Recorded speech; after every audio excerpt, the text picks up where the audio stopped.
Hi friends, എല്ലാവർക്കും നമസ്കാരം. നമ്മളെല്ലാം കാത്തിരിപ്പിന് വിരാമം വിട്ടുകൊണ്ട് LD ക്ലർക്ക് 2024 സിലബസ് PSC പ്രസിദ്ധീകരിച്ചിരിക്കുകയാണ്.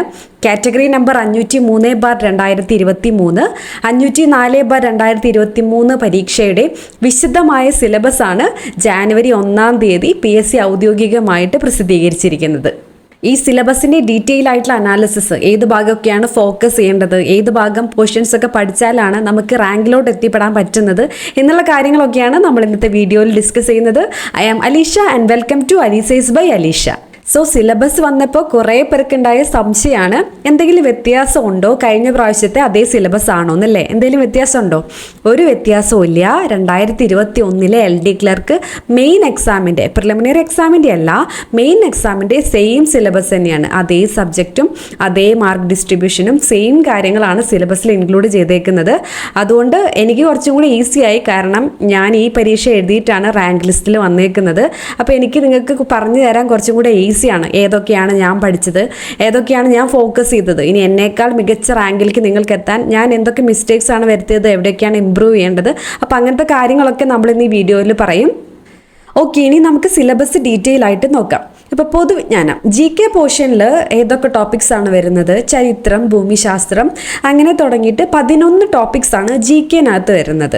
അതായത് സുപ്രധാന നിയമങ്ങൾ വരെ 11 ടോപ്പിക്കാണ് GK പോർഷനകത്ത് വരുന്നത്. ഇനി അടുത്ത പാർട്ട് ഏതാണ്? ആനുകാലിക വിഷയങ്ങൾ 20 മാർക്ക്, ലഘുഗണിതവും മാനസിക ശേഷിയും നിരീക്ഷണ പാഠവും പരിശോധനയും, അതായത് maths and mental ability 10 mark, general English 10 mark, പ്രാദേശിക ഭാഷകൾ മലയാളം, കന്നഡ, തമിഴ് 10 മാർക്ക്. അപ്പോൾ നിങ്ങൾ സിലബസ് ഒന്ന് നോക്കുകയാണെങ്കിൽ മനസ്സിലാവും, 20, 10, 10, 10, അതായത് ടോട്ടൽ 50 മാർക്ക് GK എന്നല്ലാത്ത പോർഷനാണ്. അതായത് കറണ്ട് അഫയേഴ്സും മാത്സ് ആൻഡ് മെന്റൽ എബിലിറ്റിയും ഇംഗ്ലീഷും മലയാളം കൂടി ചേർന്നാൽ 50 മാർക്ക് നമുക്ക് അവിടെ ഉണ്ട്. ഇപ്പോൾ കഴിഞ്ഞ പ്രാവശ്യത്തെ കട്ട് ഓഫ് അനാലിസിസ് ഒക്കെ നമ്മൾ ഡീറ്റെയിൽ ആയിട്ട് വീഡിയോ ചെയ്തിട്ടുള്ളതാണ്.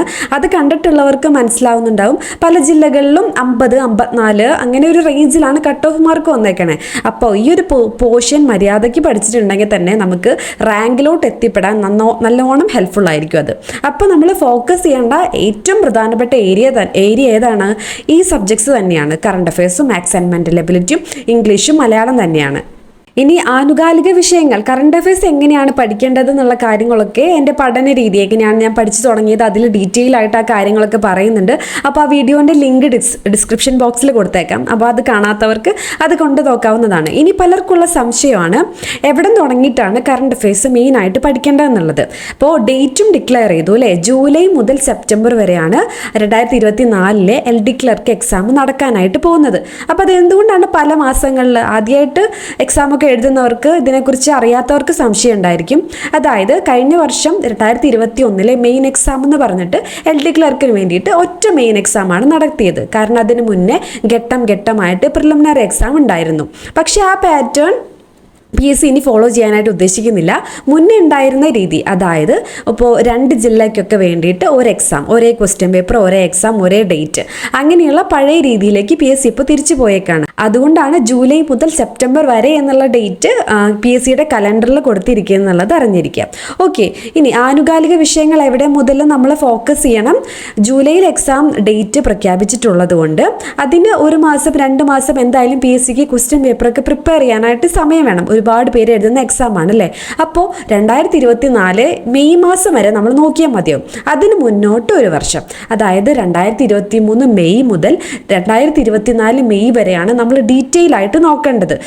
അതിന് ഇച്ചിരിയും കൂടെ പുറകിലോട്ട് നോക്കാൻ പറ്റിയാൽ നല്ലതാണ്. കാരണം കറണ്ട് അഫയേഴ്സിന് ഇവിടെ 20 മാർക്കാണല്ലേ. അപ്പോൾ 2023 ജാനുവരി മുതൽ 2024 മെയ് വരെയാണ് നമ്മൾ ഏറ്റവും ഫോക്കസ് ചെയ്യേണ്ടത്. ഇനി ഇമ്പോർട്ടൻറ്റ് ഇവൻറ്റ്സ് ഒക്കെ ഉണ്ടല്ലോ, അതായത് ഒളിമ്പിക്സ്, ഏഷ്യൻ ഗെയിംസ്, ഇതൊന്നും എല്ലാ വർഷവും നടക്കുന്ന ഇവൻറ്റ്സ് അല്ല. അപ്പോൾ ഈ വർഷങ്ങളോ ഈ ഇമ്പോർട്ടൻ്റ് ആയിട്ടുള്ള ഈ ഇവൻറ്റ്സ് ഒക്കെ ലാസ്റ്റായിട്ട് എപ്പോഴാണോ നടന്നിട്ടുള്ളത് അതിൻ്റെ കാര്യങ്ങൾ ഡീറ്റെയിൽ ആയിട്ട് പഠിക്കണം. പിന്നെ കറണ്ട് അഫെയർ നമ്മൾ പഠിക്കുമ്പോൾ മുന്നത്തെ പോലെ ഒറ്റ ലൈനിൽ ഒതുക്കി പഠിക്കരുത്. കാരണം ഡീറ്റെയിൽ ഡീറ്റെയിൽ ആയിട്ട് കറണ്ട് അഫെയറും സ്റ്റേറ്റ്മെൻറ്റ് ക്വസ്റ്റ്യൻസ് ചോദിക്കാറുണ്ട്. അതായത് ഇപ്പോൾ ഒരാളുടെ വിയോഗമുണ്ടെന്ന് വിചാരിക്കാം, ഒരു പ്രസിദ്ധനായിട്ടുള്ള ഒരാൾ മരിച്ചു എന്നുണ്ടെങ്കിൽ പുള്ളീനെ കുറിച്ച് കുറച്ചും കൂടി ഡീറ്റെയിൽ ആയിട്ട് എന്തെങ്കിലും പുരസ്കാരങ്ങളൊക്കെ ലഭിച്ചിട്ടുണ്ടെങ്കിൽ അത് ഏത് വർഷമാണ്, അങ്ങനെ കുറച്ച് ഡീറ്റെയിൽ ആയിട്ട് അറിഞ്ഞിരിക്കണം. എന്നാലാണ് നമുക്ക് ആ റാങ്കിലോട്ട് എത്തിപ്പെടാനുള്ള മാർക്ക് സ്കോർ ചെയ്യാനായിട്ട് പറ്റുക. ഓക്കെ, അപ്പോൾ കറണ്ട് അഫയേഴ്സ് നിർബന്ധമായിട്ടും പഠിക്കണം. ഇനി കറണ്ട് അഫയേഴ്സ് 20 മാർക്കിന് ചോദിക്കുമോ, അത് പലർക്കുള്ള ഡൗട്ടാണ് അല്ലേ. അപ്പോൾ കഴിഞ്ഞ പ്രാവശ്യത്തെ question paper LDC 2021 question paper നമ്മൾ ഓൾറെഡി വീഡിയോ ചെയ്തിട്ടുണ്ട്. അത് നിർബന്ധമായിട്ടും കണ്ടു നോക്കണം, കാരണം സിലബസും സെയിം ആണ് അല്ലേ. അപ്പോൾ അതിൽ നോക്കിയിട്ടുണ്ടെങ്കിൽ എത്ര ക്വസ്റ്റ്യൻസ് വന്നിട്ടുണ്ട്, 15+ എന്തായാലും വന്നിട്ടുണ്ട് അല്ലേ. അപ്പോൾ 20 എന്ന് പറഞ്ഞാലും അറൗണ്ട് 20 ആണ്. കറക്റ്റ് ഇത് തന്നെ ഡിസ്ട്രിബ്യൂട്ട് ചെയ്യാൻ നിർബന്ധമില്ല, പക്ഷേ കൂടുതലും ഇതിനോട് ചേർന്ന് നിന്നുള്ള ക്വസ്റ്റ്യൻസ് തന്നെ ചോദിക്കും. അടുത്തത് നോക്കാം, maths and mental ability. Maths and mental ability 10 മാർക്കാണ്. അപ്പോൾ ഇതൊക്കെ പഠിക്കുമ്പോൾ ഓരോരുത്തരുടെ രീതിക്ക് അനുസരിച്ചിട്ട് പഠിക്കണം. അപ്പോൾ മാത്സ് അറിയാത്ത ഒരാളാണെങ്കിൽ നിർബന്ധമായിട്ടും ഡെയിലി 1 മണിക്കൂർ മാത്സിന് വേണ്ടിയിട്ട് മാറ്റി വെക്കണം. ഞാൻ മുന്നത്തെ വീഡിയോയിലും പറഞ്ഞിട്ടുണ്ട്, 1 മണിക്കൂർ നമ്മൾ മാറ്റി വെക്കുമ്പോൾ അവിടെ നമുക്ക് ഒരു നഷ്ടവും വരില്ല. നമ്മൾ പതുക്കെ പതുക്കെ പ്രാക്ടീസ് ചെയ്യുമ്പോൾ മാത്സ് 10 on 10 കിട്ടാൻ സാധ്യതയുള്ള ഏറ്റവും ഇമ്പോർട്ടൻ്റ് ആയിട്ടുള്ള സബ്ജക്റ്റാണ് മാത്സ് ആൻഡ് മെന്റൽ എബിലിറ്റി എന്ന് പറയുന്നത്. ഇനി പോട്ടെ, ഒരു ക്വസ്റ്റ്യൻ ഭയങ്കര ടഫായി എന്ന് വിചാരിക്കുക, അത് ആർക്കും കിട്ടാൻ പോകുന്നില്ല. അപ്പോൾ പിന്നെ അതിനെക്കുറിച്ച് നമ്മൾ ടെൻഷൻ അടിക്കേണ്ട കാര്യമില്ല. അപ്പോൾ 10 മാർക്ക് അല്ലെങ്കിൽ 9 മാർക്ക് നമുക്ക് ഷുവറായിട്ടും സ്കോർ ചെയ്യാൻ പറ്റുന്ന ഒരു ഏരിയയാണ് മാത്സ് ആൻഡ് മെന്റൽ എബിലിറ്റി. അപ്പോൾ അത് ഓരോരുത്തരുടെ താല്പര്യം പോലെ, ഓൾറെഡി കുറച്ച് ബേസിക്സ് ഒക്കെ ഉള്ളതാണെങ്കിൽ ഡെയിലി ചെറിയ 15 മിനിറ്റ്സോ അരമണിക്കൂർ, ഇനിയിപ്പോൾ നമുക്ക് എന്തായാലും 6 months ഉണ്ട്, അതിനനുസരിച്ച് പ്ലാൻ ചെയ്യുക. അറിയാത്തവരാണെങ്കിൽ നല്ലോണം പ്രാക്ടീസ് ചെയ്യുക. പ്രാക്ടീസ് ചെയ്താൽ നല്ല ഇമ്പ്രൂവ്മെൻറ്റ് കാണാൻ പറ്റുന്ന ഒരു സബ്ജക്റ്റാണ് മാത്സ്. ഓക്കെ, ഇനി അടുത്തത് ഇംഗ്ലീഷിനും 10 മാർക്ക്. ഇപ്പം ഇംഗ്ലീഷ് എന്ന് പറയുമ്പോൾ റിപ്പീറ്റഡ്ലി ചോദിക്കുന്ന ഏരിയ ഉണ്ട്. Reported speech, if condition, passive condition, question tag. അതായത് ഇംഗ്ലീഷിൻ്റെ ഗ്രാമർ പോർഷൻ മെയിനായിട്ട് കുറച്ച് റൂൾസ്, കുറച്ച് കാര്യങ്ങൾ പഠിക്കാനുള്ള അവിടെ നമ്മൾ പഠിക്കുകയാണെങ്കിൽ നമുക്ക് നല്ലോണം സ്കോർ ചെയ്യാൻ പറ്റുന്നതാണ്. പിന്നെ വൊക്കാബുലറി ചിലരെ സംബന്ധിച്ചിടത്തോളം കുറച്ച് ടഫായിരിക്കും. വൊക്കാബുലറി ഇപ്പോൾ നമുക്ക് വൊക്കാബുലറി ഇനിയിപ്പോൾ ഉണ്ടാക്കിയെടുക്കാനൊക്കെ കുറച്ച് പാടാണ്. ഇപ്പോൾ പണ്ട് തൊട്ടേ ന്യൂസ് പേപ്പർ ഇംഗ്ലീഷ് വായിക്കുന്നവർക്കൊക്കെ കുറച്ചും കൂടെ ഈസിയാണ്. അതല്ലെങ്കിൽ ഇപ്പം നമ്മൾ പുതിയതായിട്ട് പഠിക്കുകയാണെങ്കിൽ പുതിയ വേർഡ്സ് നമ്മൾ വൊക്കാബുലറി PYQ വെച്ചിട്ട് വേണം പഠിക്കാൻ. PYQ വെച്ചിട്ട് പഠിക്കുമ്പോൾ കുഞ്ഞു കണക്ഷൻസ് വെച്ചിട്ട് പഠിക്കുകയായിരിക്കും ഇപ്പോൾ നല്ലത്. കാരണം ഇനിയിപ്പോൾ നമുക്ക് അധികം സമയം കളയാനായിട്ടില്ല. ഓക്കെ, അങ്ങനെ പഠിച്ചു കഴിഞ്ഞാൽ മാർക്ക് സ്കോർ ചെയ്യാൻ പറ്റുന്ന ഒരു സബ്ജക്റ്റ് തന്നെയാണ് ഇംഗ്ലീഷ് എന്ന് പറയുന്നത്. നെക്സ്റ്റ് മലയാളത്തിന് എത്ര മാർക്കാണ്? 10 മാർക്കുണ്ട്. അപ്പോൾ ഞാൻ LD ക്ലർക്കിൻ്റെ എൻ്റെ എക്സ്പീരിയൻസിൽ പറഞ്ഞിട്ടുണ്ടായിരുന്നു, ഞാൻ ആ സമയത്ത് അധികം ഫോക്കസ് ചെയ്തില്ല. പക്ഷേ പിന്നെ ഞാൻ അതിനെക്കുറിച്ചിട്ട് പശ്ചാത്തപിച്ചിട്ടുണ്ട്. ഞാൻ ഒന്നുകൂടെ മനസ്സ് വയ്ക്കുകയാണെങ്കിൽ മലയാളം ഒന്നുകൂടെ നന്നായിട്ട് സ്കോർ ചെയ്യാൻ പറ്റുമായിരുന്നു, എനിക്ക് കുറച്ചും കൂടെ റാങ്ക് ഇമ്പ്രൂവ് ചെയ്യാൻ പറ്റുമായിരുന്നു എന്ന്. അപ്പോൾ എന്നെപ്പോലെ പലർക്കും ഉള്ള ഡൗട്ടാണ് മലയാളം പഠിച്ചു കഴിഞ്ഞാൽ കിട്ടുമോ എന്നുള്ളത്. അപ്പോൾ PSCയുടെ മലയാളം എന്ന് പറയുമ്പോൾ നമ്മൾ സാധാരണ യൂസ് ചെയ്യണ മലയാളം അല്ല അല്ലേ. അപ്പം അതിന് വേണ്ടി കുറച്ച് പഠിച്ചാൽ മതി. പഠിച്ചു കഴിഞ്ഞാൽ എന്തായാലും കിട്ടും. പഠിക്കുകയും നമ്മൾ കുറച്ച് കാര്യങ്ങൾ പഠിക്കുകയും PYQ കൂടെ പ്രാക്ടീസ് ചെയ്യുകയാണെങ്കിൽ മലയാളത്തിൽ 10 on 10 കിട്ടാൻ നല്ലോണം ചാൻസ് ഉള്ളൊരു ഏരിയ തന്നെയാണ് മലയാളം എന്ന് പറയുന്നത്. ഇനി ബാക്കി GK പോർഷൻസ് അല്ലേ. GK പോർഷൻസിൻ്റെ മാർക്ക് ഡിസ്ട്രിബ്യൂഷൻ: ഹിസ്റ്ററി 5 മാർക്ക്, ഭൂമിശാസ്ത്രം geography 5 mark, economics 5 mark, constitution 5 mark, Kerala ഭരണ സംവിധാനങ്ങൾ 5 മാർക്ക്, ജീവശാസ്ത്രവും പൊതുജനാരോഗ്യവും ബയോളജി എന്നൊക്കെ പറയാം 6 മാർക്ക്, ഭൗതികശാസ്ത്രം ഫിസിക്സ് 3 മാർക്ക്, രസതന്ത്രം 3 മാർക്ക്, കലാകായികം 5 മാർക്ക്, കമ്പ്യൂട്ടർ 3 മാർക്ക്, സുപ്രധാന നിയമങ്ങൾ 5 മാർക്ക്. ഓക്കെ, അപ്പോൾ ഇതിൻ്റെ കുറച്ചും കൂടെ ഡീറ്റെയിൽ ആയിട്ടുള്ള അനാലിസിസ് നമുക്ക് നോക്കാം. ചരിത്രം, പൊതുവിജ്ഞാനം നമ്മൾ നോക്കുമ്പോൾ ആദ്യം വരുന്ന ടോപ്പിക്കാണ് ഏത്? ചരിത്രം. ഹിസ്റ്ററിക്ക് 5 മാർക്കാണുള്ളത്. പക്ഷേ എന്തോരം കാര്യങ്ങൾ നമ്മളിവിടെ പഠിക്കണം. കേരളത്തിൻ്റെ ചരിത്രം പഠിക്കണം, ഇന്ത്യയുടെ ചരിത്രം പഠിക്കണം, ലോക ചരിത്രവും പഠിക്കണം. ഇതിൽ നിന്ന് തന്നെ നമുക്ക് എക്സ്പെക്ട് ചെയ്യാവുന്ന ഒരു മാർക്ക് ഡിസ്ട്രിബ്യൂഷൻ എന്ന് പറയുന്നത് കേരള ഹിസ്റ്ററിയിൽ നിന്ന് 2 മാർക്കിന് ചോദിക്കാനാണ് സാധ്യത. ഇന്ത്യൻ ഹിസ്റ്ററിയിൽ നിന്ന് അതുപോലെ 2 മാർക്ക്, വേൾഡ് ഹിസ്റ്ററിയിൽ നിന്ന് 1 മാർക്ക്. ഇങ്ങനെയാണ് നോർമലി PSC ഇങ്ങനെ ഒരു സിലബസ് ഇട്ട് കഴിഞ്ഞാൽ ചോദിക്കാറ്. അപ്പോൾ ഇതൊക്കെ പെട്ടെന്ന് വായിച്ച് വിടുകയാണ് നല്ലത്. ഒരുപാട് ഗഹനമായിട്ട് ഇതിനെക്കുറിച്ച് ചകിഞ്ഞ് പോകേണ്ട കാര്യമില്ല. കേരള ഹിസ്റ്ററി പറ്റുകയാണെങ്കിൽ ശ്രീധരമേനോൻ്റെ പുസ്തകം വായിക്കുകയാണെങ്കിൽ നല്ലതാണ്. എല്ലാ ടോപ്പിക്കും വായിക്കേണ്ട.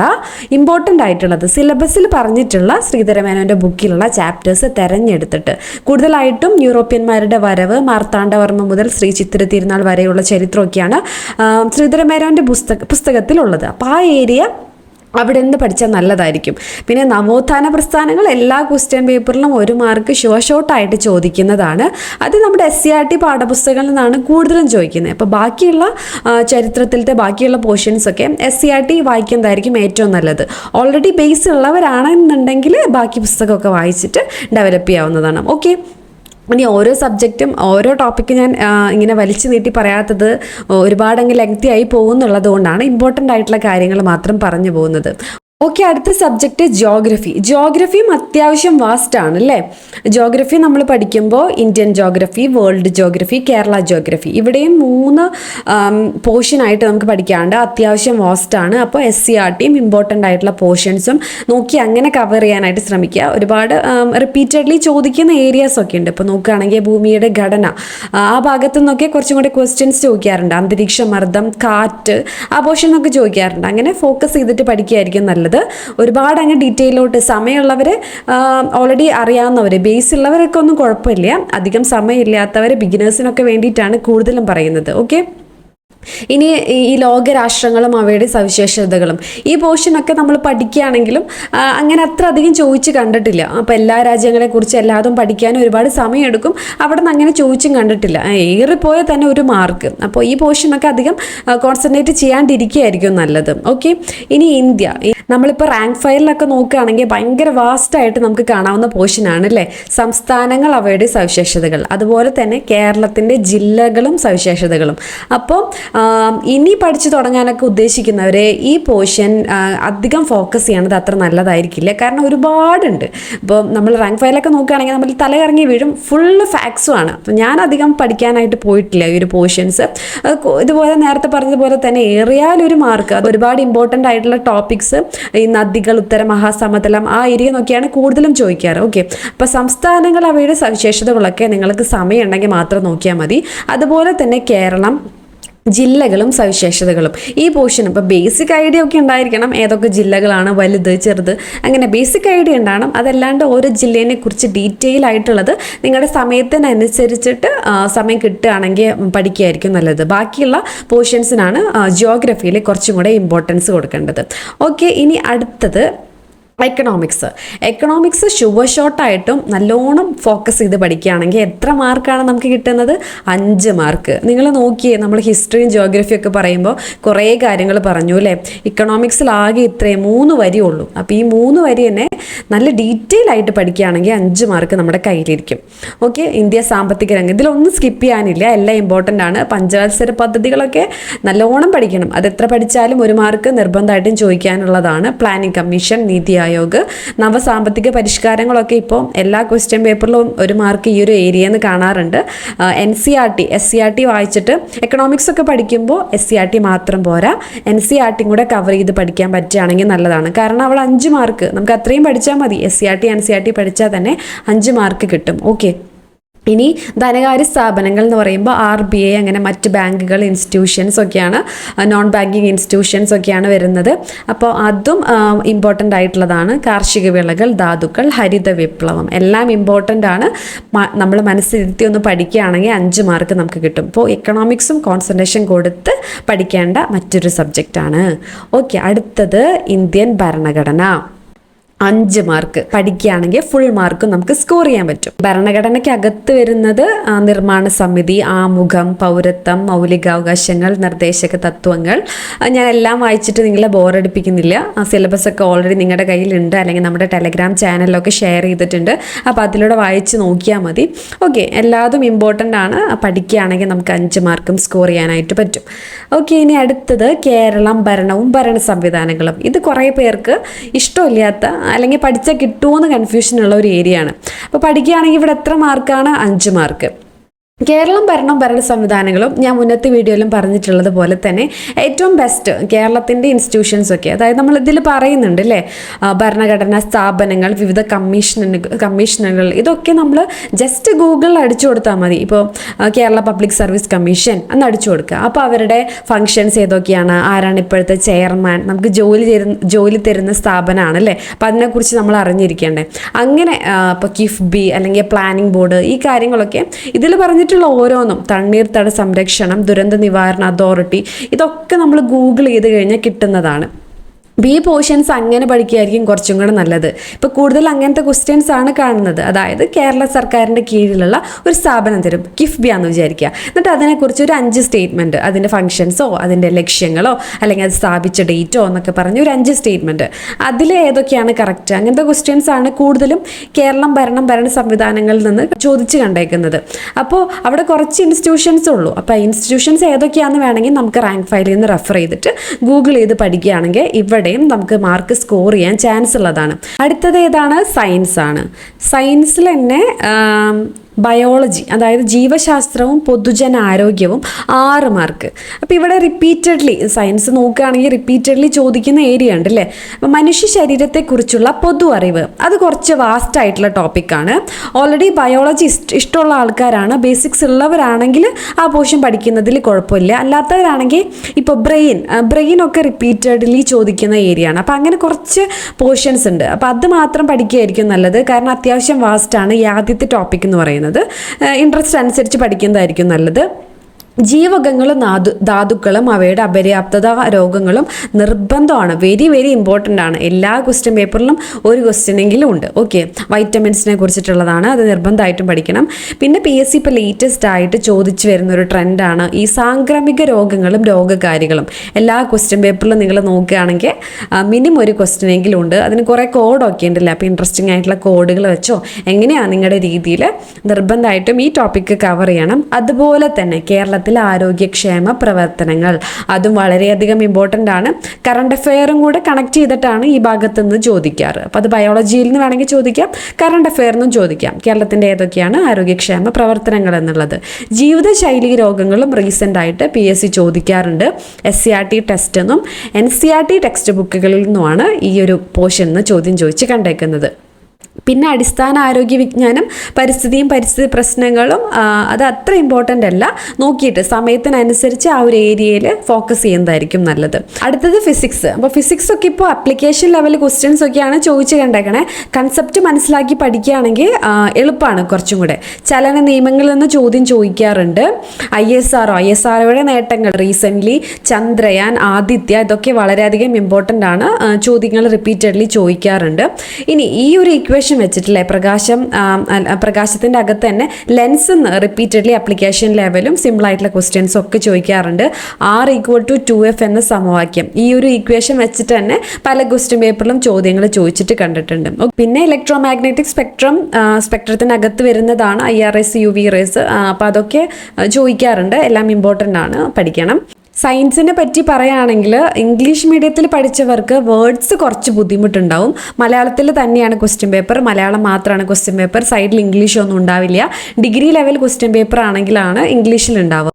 പക്ഷേ പഠിക്കുകയാണെങ്കിൽ വളരെ ഈസി ആയിട്ടുള്ള ടോപ്പിക്കുമാണ്. ഫിസിക്സിലെ ഓരോ ബലങ്ങളെന്ന് പറഞ്ഞാൽ അത് കൺസെപ്റ്റ് മനസ്സിലാക്കി പഠിക്കുകയാണെങ്കിൽ അതിൻ്റെ അപ്ലിക്കേഷനും കൂടെ മനസ്സിലാക്കിയിട്ട് എക്സാമ്പിൾ വെച്ച് പഠിക്കുകയാണെങ്കിൽ വളരെ ഈസിയാണ്. ഓക്കെ, അപ്പോൾ ഇംഗ്ലീഷ് മീഡിയത്തിൽ പഠിച്ചവർക്ക് സയൻസ് ഒരു ഇച്ചിരി ബുദ്ധിമുട്ടായിട്ട് തുടക്കത്തിൽ തോന്നും, പിന്നെ അത് ശീലമായിക്കോളും. ഓക്കെ, അടുത്തത് കെമിസ്ട്രി. അപ്പോൾ കെമിസ്ട്രിയും കമ്പാരിറ്റീവ്ലി കുറവാണ്, റിപ്പീറ്റ് ചെയ്ത് ചോദിക്കുന്ന ഏരിയാസ് ഉണ്ട്. 3 മാർക്കാണ് കെമിസ്ട്രിക്ക് വരുന്നത്. ഇപ്പോൾ പീരിയോഡിക് ടേബിൾ അല്ലെങ്കിൽ ആറ്റം, ഈ പോർഷനൊക്കെ നല്ലോണം ചോദിക്കാറുണ്ട്. ഇപ്പോൾ റീസെൻ്റ് ആയിട്ട് pH മൂല്യം, ഈ ഒരു ഏരിയയിൽ നിന്ന് റീസെൻ്റ് ആയിട്ട് പല പരീക്ഷകൾക്കും ചോദിച്ചു കണ്ടിട്ടുണ്ട്. എല്ലാ പോർഷനും ഇമ്പോർട്ടൻ്റ് ആണ്, എല്ലാവരും പഠിക്കണം. ഓക്കെ, അടുത്തത് കലാ, കായികം, സാഹിത്യം, സംസ്കാരം. ഓരോ സബ് ടോപ്പിക്കായിട്ട് ഇതിൽ നിന്ന് എല്ലാത്തിനും കൂടിയിട്ട് 5 മാർക്കിനാണ്. അപ്പോൾ ഇവിടെ നമ്മൾ നിർബന്ധമായിട്ടും വായിച്ചിരിക്കേണ്ടതാണ്. അപ്പോൾ ഇന്ത്യയിലൊക്കെ പ്രധാന കളിക്കാർ അല്ലെങ്കിൽ കേരളത്തിലെ പ്രധാനപ്പെട്ട കളിക്കാരൊക്കെയാണ്.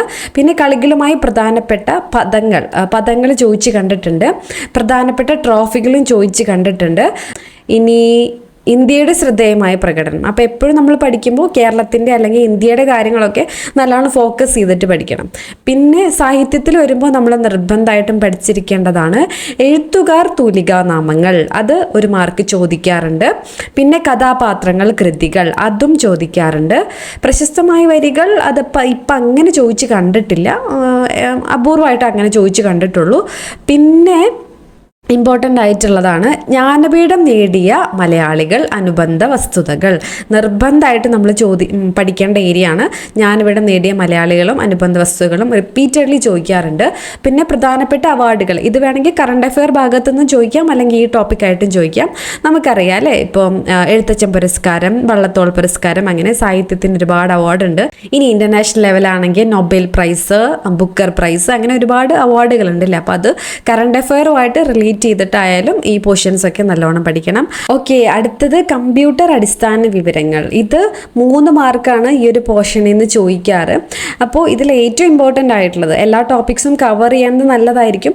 നമുക്ക് കുറച്ചേ ഉള്ളൂ. ഇതിപ്പോൾ നമ്മൾ നോക്കുകയാണെങ്കിൽ സിലബസിൽ ഇങ്ങനെ കുറച്ചധികം കാണുമെങ്കിൽ നമുക്ക് പഠിക്കുകയാണെങ്കിൽ കമ്പാരിറ്റീവ്ലി കുറച്ചേ ഉള്ളൂ.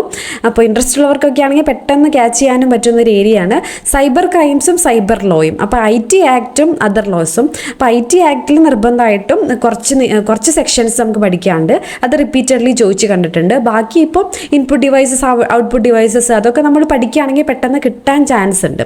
അടുത്തത് സുപ്രധാന നിയമങ്ങൾ. ഇപ്പോൾ PSCയുടെ കറൻ്റ്ലി ഏറ്റവും ചർച്ച ചെയ്യപ്പെടുന്ന ഒരു വിഷയം കൂടിയാണ് അല്ലേ, ആ ടോപ്പിക്കിൽ കടന്നു വന്നേക്കുന്ന സുപ്രധാന നിയമങ്ങൾ 5 മാർക്ക്. ഈ സബ്ജക്റ്റ് പഠിക്കുമ്പോൾ നമ്മൾ നിർബന്ധമായിട്ടും കുറച്ചൊരു ഇൻട്രസ്റ്റോട് കൂടിയിട്ട് പഠിക്കണം, അല്ലെങ്കിൽ നമുക്കൊന്നും മനസ്സിലാവില്ല. ഇതിൽ തന്നെ ഏറ്റവും ഇമ്പോർട്ടൻ്റ് ആയിട്ടുള്ളത്, ഇതിലെല്ലാം ഇമ്പോർട്ടൻ്റ് ആണ് വിവരാവകാശ നിയമം, റൈറ്റ് ടു ഇൻഫർമേഷൻ ആക്ട് വളരെയധികം ഇമ്പോർട്ടൻ്റ് ആണ്. അതിനെക്കുറിച്ച് ഡീറ്റെയിൽ ആയിട്ട് പഠിക്കണം.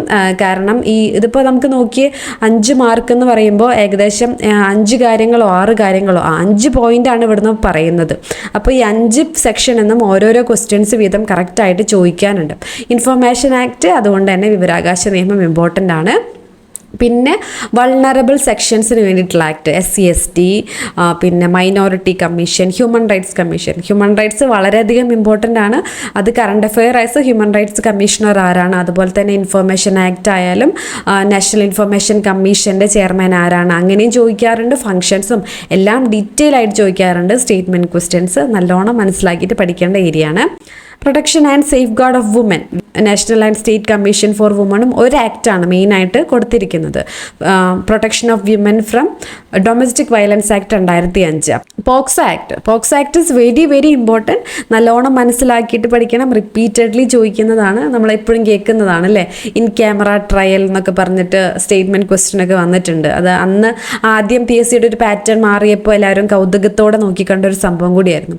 ഓക്കെ, അപ്പോൾ ഇമ്പോർട്ടൻറ്റ് ലോസ് എല്ലാം ഇമ്പോർട്ടൻ്റ് ആണ്. കുറച്ച് കാര്യങ്ങൾ ഇവിടെ പഠിക്കാനുള്ള ആക്റ്റുകൾ ഡീറ്റെയിൽ ആയിട്ട് പഠിക്കുക. കുറച്ച് നിയമങ്ങളെ പഠിക്കാനുള്ളൂ. ആ നിയമങ്ങൾ നല്ല വൃത്തിക്ക് പഠിക്കുകയാണെങ്കിൽ നമുക്ക് 5 മാർക്കും സ്കോർ ചെയ്യാനായിട്ട് പറ്റും. പിന്നെ ബാക്കി നമ്മൾ ഓൾറെഡി നേരത്തെ പറഞ്ഞതാണ്, ആനുകാലിക വിഷയങ്ങളും മാത്സ് ആൻഡ് മെൻ്റൽ എബിലിറ്റിയും, പിന്നെ ഇംഗ്ലീഷും മലയാളം. ഓക്കെ, ഇത്രയാണ് അപ്പോൾ നമ്മുടെ സിലബസിൻ്റെ അനാലിസിസ്. എന്നിട്ട് അവസാനം റെഡ് കളറിൽ PSC തന്നെ കൊടുത്തിട്ടുണ്ട് അല്ലേ, അതായത് ഈ ക്വസ്റ്റ്യൻ പേപ്പറിൽ ഈ സിലബസിൽ നിന്ന് പുറത്തുനിന്ന് വേണമെങ്കിൽ ചോദിക്കാം. ഇനി ഈ പറഞ്ഞ ടോപ്പിക്സ് നിന്ന് എല്ലാം ചോദിക്കണമെന്ന് യാതൊരു നിർബന്ധവും ഇല്ലയെന്ന്. അപ്പോൾ അത് PSC തന്നെ കൊടുത്തിട്ടുണ്ട്. അപ്പോൾ അതിനെക്കുറിച്ച് നമ്മൾ കൂടുതൽ പറയേണ്ട കാര്യമില്ല. പക്ഷേ ഇപ്പോൾ എന്ന് വെച്ചിട്ടുണ്ടെങ്കിൽ കൂടുതലും സിലബസ് ഓറിയൻറ്റഡ് ആയിട്ടാണ് PSC ക്വസ്റ്റ്യൻ ചോദിക്കേണ്ടത്. നമ്മൾ സിലബസ് ഓറിയൻറ്റഡ് ആയിട്ടാണ് അതുകൊണ്ട് പഠിക്കേണ്ടതും. അതിനപ്പുറത്തേക്ക് അധികം കടക്കാണ്ട് ആദ്യം സിലബസ് നല്ല രീതിയിൽ തീർക്കാനായിട്ട് നോക്കാം. ഒറിജിനൽ സിലബസും വന്നു, ഇനിയിപ്പോൾ മാറ്റങ്ങളൊന്നുമില്ല. ഇത് പ്രിൻ്റ് എടുത്ത് കയ്യിൽ വയ്ക്കുക. ന്യൂ ഇയർ ആയി, 2024 അപ്പോൾ ഈ വർഷം എന്ന് പറയുമ്പോൾ PSC ഉദ്യോഗാർത്ഥികളെ സംബന്ധിച്ചിടത്തോളം വളരെയധികം ഇമ്പോർട്ടൻ്റ് ആയിട്ടുള്ളൊരു വർഷമാണല്ലേ. ഒരുപാട് എക്സാംസിൻ്റെ ഒരുപാട് നോട്ടിഫിക്കേഷൻസും ഡീറ്റെയിൽസും കലണ്ടറൊക്കെ പ്രസിദ്ധീകരിച്ചു. ഇനി നമ്മൾ നല്ലോണം പഠിച്ചാൽ മതി. നല്ലോണം പഠിച്ച് ജോലി കിട്ടാവുന്ന ഒരു നല്ല റാങ്കിലേക്ക് നിങ്ങൾക്ക് എല്ലാവർക്കും എത്തിപ്പെടാനായിട്ട് പറ്റട്ടെ. അപ്പോൾ എൻ്റെ ഭാഗത്തു നിന്നും എല്ലാ രീതിയിലുള്ള സപ്പോർട്ടും ക്ലാസ്സസും ഇൻഫോർമേറ്റീവ് ആയിട്ടുള്ള വീഡിയോസും ഉണ്ടായിരിക്കും. മറ്റൊരു വീഡിയോ ആയിട്ട് കാണാം. ഈ വീഡിയോ ഇഷ്ടപ്പെട്ടിട്ടുണ്ടെങ്കിൽ തീർച്ചയായിട്ടും ലൈക്ക് ചെയ്യാനും ഷെയർ ചെയ്യാനും കമൻറ്റ് ചെയ്യാനും മറക്കരുത്. Thank you so much for watching. Have A good day.